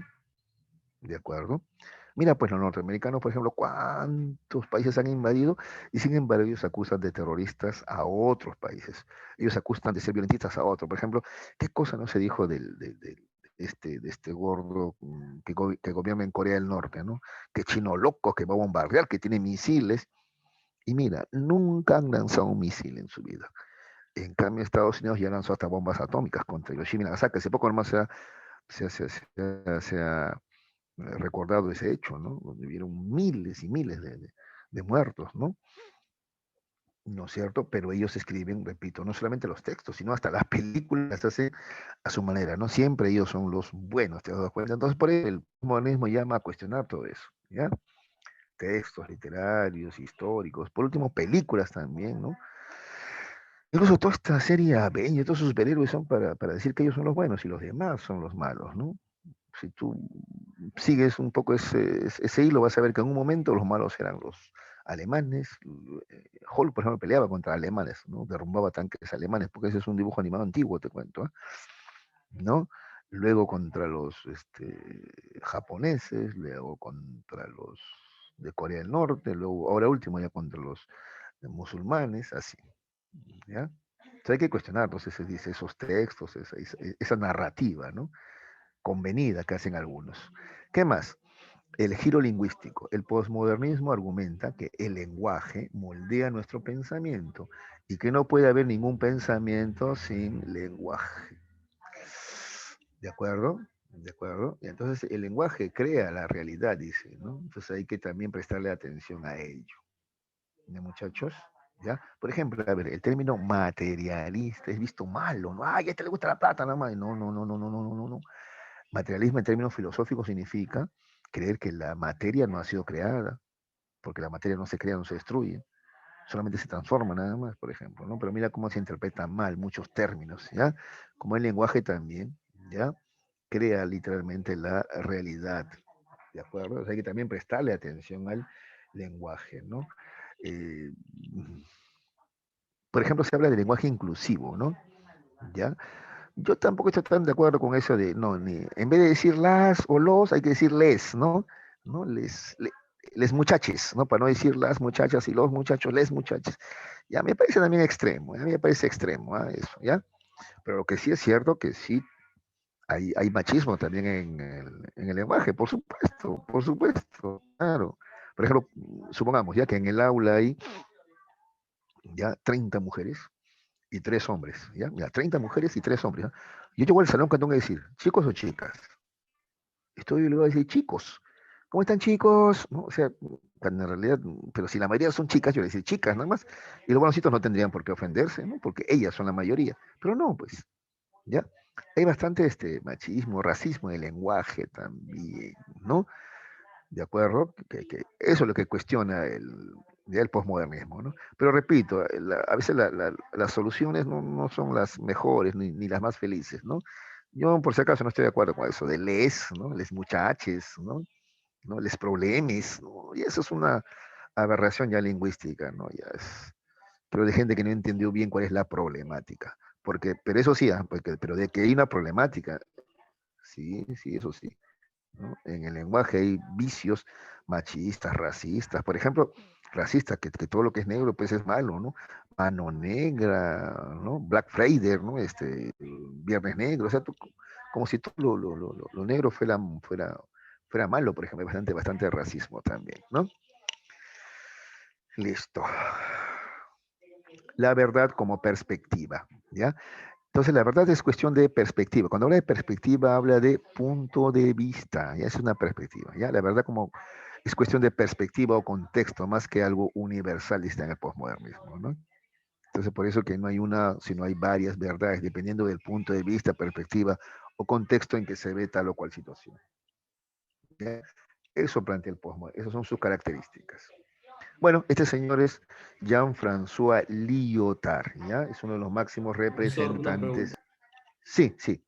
A Cuando ver. dice la verdad es como perspectiva, ¿quiere decir que la verdad es subjetiva? Sí, sí, que hay de subjetividad, sí, hay bastante subjetividad, a eso se refiere, claro. Hay bastante. No es totalmente subjetiva, pero tampoco es totalmente objetiva. Siempre hay algo de subjetividad. Por eso que no podemos ponernos de acuerdo, pues, ¿no? Exacto, sí, sí. Hay bastante de subjetividad. Eso es lo que quiere decir. ¿Sí? ¿Está bien, hijo? ¿ya? Así piensan ellos, ¿no? Entonces, por eso algunos tienen, si tú tienes tu verdad, yo tengo mi verdad. Por ejemplo, ahorita, no sé, ahorita en el tema político, por ejemplo, a ver, están subiendo todos los precios, y entonces esto es un mal gobierno, bien, ni comienza. Pues, pero a ver. Yo sí te pregunto, la inflación, bueno, le pregunto a su profesor de economía, pues, ¿qué cosa es la inflación? Pregúntenle, a ver. La inflación es cuando ocurre cuando se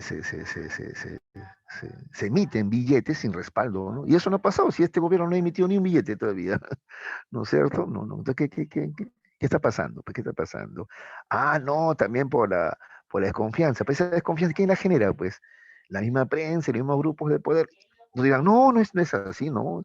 Lo que pasa es que la desconfianza está por las malas decisiones del gobierno y así no nos vamos a poner de acuerdo, porque cada uno tiene su perspectiva, su punto de vista. ¿Ya? Hay bastante de subjetividad cuando lo emocional se apodera de nosotros, y es bien difícil ponernos de acuerdo, ¿ya? Porque lo emocional se impone a la razón y nos volvemos subjetivos, pues. ¿Ya? Listo. Jean-François Lyotard, ¿ya, chicos?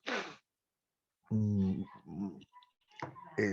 su pensamiento dice, tiene raíces en la fenomenología, tú tienes que acordarte de Husserl, Edmund Husserl, y en el marxismo, bueno, es Carlos Marx, ¿no es cierto? ¿Ya? Su libro se llama La economía de la libido. ¿Ya? Refleja el entusiasmo y pasión de los sucesos de mayo de 68. Entonces, bueno, él es francés. Entonces, ¿qué pasó en el 68? ¿No? Allá en Francia, los estudiantes ya se rebelaron, ¿ya? Y bueno, demandaron más igualdad, por ejemplo, ¿no? Porque ocurría pues que había desigualdad, ¿no? Algo parecido a lo que pasó en Chile ahora hace poco nomás, ¿no? O sea, donde igual también los estudiantes también se han rebelado, ¿no? Es muy parecido, ¿ah? Muy parecido también, ¿no? Allá los estudiantes universitarios fueron allá, pero en Francia, los que se rebelaron, ¿no?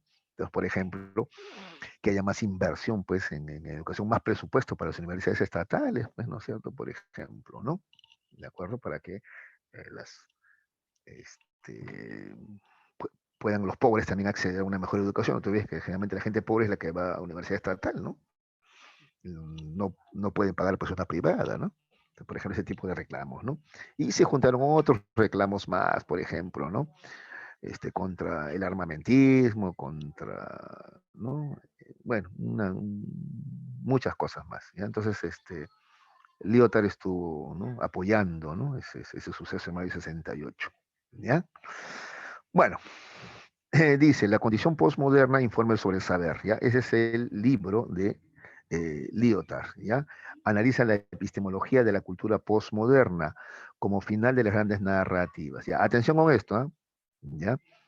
Lyotard, como representante del postmodernismo, genera que vivimos el final de las grandes narrativas o metanarrativas. Cuando habla de grandes narrativas o metanarrativas, nos referimos a verdades universales, ¿no? ¿De acuerdo? Por ejemplo, él cuestiona, a pesar de que tiene influencia marxista, él dice, el marxismo, por ejemplo, es una metanarrativa que se ha caído, ¿no? Se pensaba que era así las cosas, pero no. Estamos comprobando que no, pues, ¿no es cierto? Ahí tenemos, mira cómo ha caído la Unión Soviética, se cayó el muro de Berlín, en China también ya dejaron de ser socialistas o comunistas. Entonces, ¿ves? Entonces, no, se cayeron las grandes narrativas, esas verdades universales se han caído, ¿de acuerdo? ¿Ya? ¿Qué más? Por eso al final él simplifica, ¿ya? Él dice, ¿no? El Lyotard, si quisiéramos simplificar qué es el posmodernismo, habría que simplificarlo así, ¿no? Dice, posmoderno, dice así, ¿no? Simplificando hasta el extremo, defino lo posmoderno como una incredulidad hacia las metanarrativas. Ya la gente no cree en estas verdades universales, ¿no? La gente ya no cree en eso, ¿de acuerdo? La gente entendió que las cosas no son blancas ni negras, pues entender que todo tiene excepciones, ¿no? Que hay bastante de subjetividad también en las historias que nos han contado, en las narrativas que nos cuentan, ¿no? Históricas, literarias, etcétera. ¿Ya? Listo. Bueno, esa es la postura de Lyotard. No sé si se entendió el posmodernismo, a ver, me dicen, ¿se entendió, chicos? ¿Qué es el posmodernismo? Entonces, básicamente es este, eh, ¿no? Una superación, ¿no? Del proyecto de la modernidad, ¿no? Un cuestionamiento, ¿no? De estas ideas de estas razones universales, ¿no? Como la idea de justicia, igualdad, ¿no? Se cuestionan porque no se pueden cumplir, ¿no? También hay un cuestionamiento de los metarrelatos también, ¿de acuerdo? ¿Ya? Entonces, un metarrelato es lo que propone el cristianismo, otro metarrelato es lo que propone el marxismo, de repente otro metarrelato es lo que propone el capitalismo occidental, y a todo eso se ha caído, dice, ¿no? Ninguno es dueño de la verdad universal. ¿Ya? ¿Está bien? Porque para comenzar, no sabemos si el hombre es realmente capaz de alcanzar ¿no? La razón, pues, no la razón, ¿no? Porque muchas veces somos subjetivos, somos muy emotivos muchas veces. ¿Ya? Eso es lo que propone, a ver, ¿cómo estamos con la hora? Uy, con las justas, ¿ya? Lyotard y el postmodernismo. A ver, chicos, me ayudan a responder a la práctica dirigida, por favor. Entonces, a ver, pregunta uno, por favor. La postmodernidad es una actitud de, a ver, ¿quién me dice? Mm.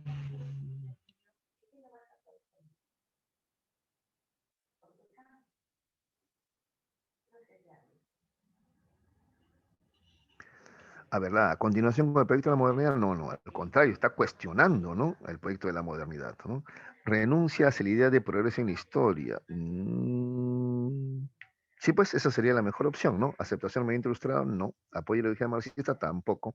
Defensa de las teorías positivistas, tampoco. ¿Ya? La mejor opción es la B, la B, ¿ya? La B. Cuestionan estas ideas de progreso, de justicia, de libertad, ¿no? Que no se están cumpliendo, pero no se están cumpliendo, ¿no? ¿Ya? Dos, los pragmatistas, a ver, consideran que ante dos ideas opuestas se debe elegir, a ver, ¿quién me contesta la pregunta dos, por favor? ¿Qué plantea un pragmático? A ver, si hay dos La ideas C. opuestas, la que convenga más, por supuesto, la que convenga más, la más provechosa, la que resuelva problemas, ¿no es cierto? Listo, muy bien, muy bien. Los marxistas, leninistas, ¿no? Defienden la importancia de para dirigir la revolución. Ya esto no lo hemos visto nosotros, ¿no? Bueno, ellos definen que tiene que haber una, esta voluntad de poder es de Nietzsche, ¿eh? Ya, una teoría clara, organización burguesa no, organización proletaria. Entonces, sí, la única respuesta acá posible es en la 3 es la C, ¿ya? La 3 es la C, ya. A ver, chicos, la 4 ustedes saben, ¿ah? Para Kuhn, la ciencia entra en crisis cuando se presentan, es decir, problemas que ya no pueden ser resueltos con el apoyo del paradigma presente. A ver, ¿quién me contesta la 4? ¿Quién completa la 4? A ver, cuando hablamos de crisis. ¿Anomalías? Exactamente, señorita Quispe, muy bien. Anomalías, ¿ya? Anomalías que no se pueden resolver, eso ya es una crisis en un paradigma, ¿no? Que puede llevar al cambio de un paradigma, ¿no? Y la imposición de un paradigma nuevo, se llama revolución. Ya, a ver, 5. La crítica de Popper va dirigida contra el empirismo, ya que considera insostenible el criterio de... ¿Qué cuestionaba Popper? ¿Qué cosa criticaba? La verificación. Exactamente, Vázquez, muy bien. La verificación. No es posible la verificación. Más bien, lo conveniente es la falsación, dice Popper. Muy bien. 6. El falsacionismo propuesto por Popper tiene como finalidad distinguir, ¿qué cosa? A ver, el conocimiento ordinario, científico, pensamiento lógico, no lógico. Sí, sí, simplemente el conocimiento científico de aquel que no es científico, nada más, ¿ya? La D, no nos hagamos problemas ahí. 7, a ver. Señale las alternativas correctas. A ver, acá te doy un minuto, ¿ah? Para que tú mismo respondas. Y me des la respuesta. A ver, ¿cuáles son afirmaciones correctas acá? A ver.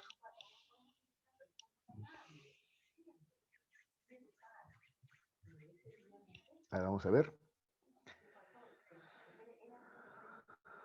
No puedo salir.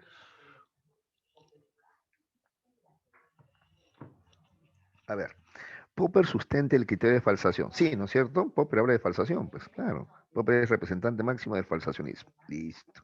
Esto es verdadero. Wittgenstein consideró que la filosofía debe limitarse a interpretar el mundo. No. Bueno, este es del tema pasado, ¿no? Wittgenstein dice que lo que hace la filosofía es esclarecer el lenguaje, no interpretar el mundo, esclarecer el lenguaje.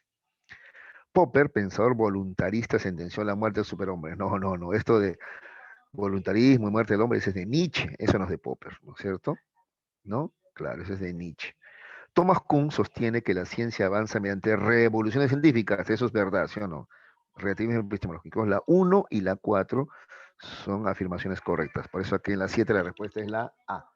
7A, 7A. Ajá, muy bien. Rafael Vázquez ya había respondido ya eso adecuadamente. Muy bien, muy bien, muy bien, muy bien. Muy bien.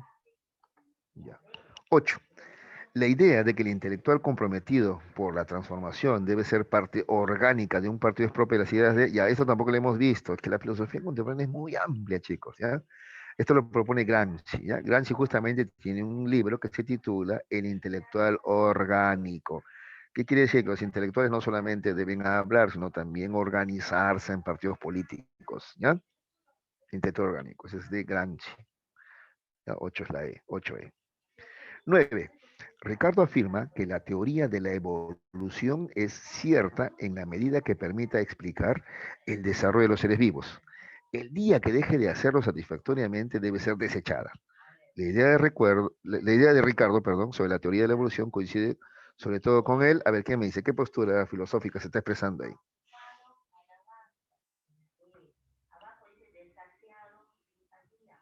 A ver, ¿quién me contesta? La B. Por supuesto, el pragmatismo, pues. Mientras te permita, mientras sea útil, está bien. El día que ya no puede explicar, no sea útil, ya no sirve, pues. Ya, eso es el pragmatismo. Muy bien, la B. Muy bien. 10. Durante el periodo denominado ciencia normal, por Thomas Kuhn, la ciencia se caracteriza por la...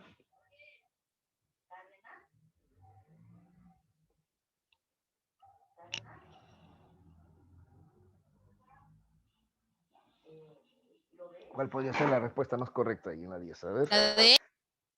La D, el triunfo del paradigma rival. No, no, no, pues si el paradigma rival ya triunfó, ya es una revolución científica ya, ¿no? La ciencia normal podría ser ausencia de anomalías, sí, pero no hay otra. Presencia de anomalías, siempre anomalías. Pero crisis podría ser esto. Crisis de paradigma, no, la E es la mejor. La E, la E. Ya. 11. Según el neopositivismo, cada proposición científica debe corresponder con un hecho de la realidad. Por ello, esta postura es un... Claro, cada hecho tiene que ser comprobado en la realidad, ¿no es cierto? ¿Ya? A eso se le llama empirismo. Cuando hablamos de hechos, empirismo, ¿ya? Empirismo lógico, ¿ya? Eso también es del tema pasado, ¿ah? Neopositivismo, el círculo de Viena, ¿ya? Ya. Y finalmente, 12, filósofo alemán que en su libro El hombre unidimensional también plantea la cosificación del hombre en la sociedad capitalista. Ah, ya. Este es Herbert, esto tampoco lo hemos visto. Él también es marxista. Herbert Marcus. Ya. Listo. Como ven, la filosofía contemporánea, chicos, es bien, bien amplia, ¿ya? Pero yo solamente voy a tomar el examen de lo que he enseñado. Es más, tienen el resumen, ¿ah? Por si acaso, tienen el resumen ahí en el, ¿ya? De ese resumen, este estudio. Pero si quieren profundizar un poquito más, tienen también acá las diapositivas donde hay un poquito más de información, ¿ya? Bueno, ahorita van a entrar, por favor, a hacer su temático.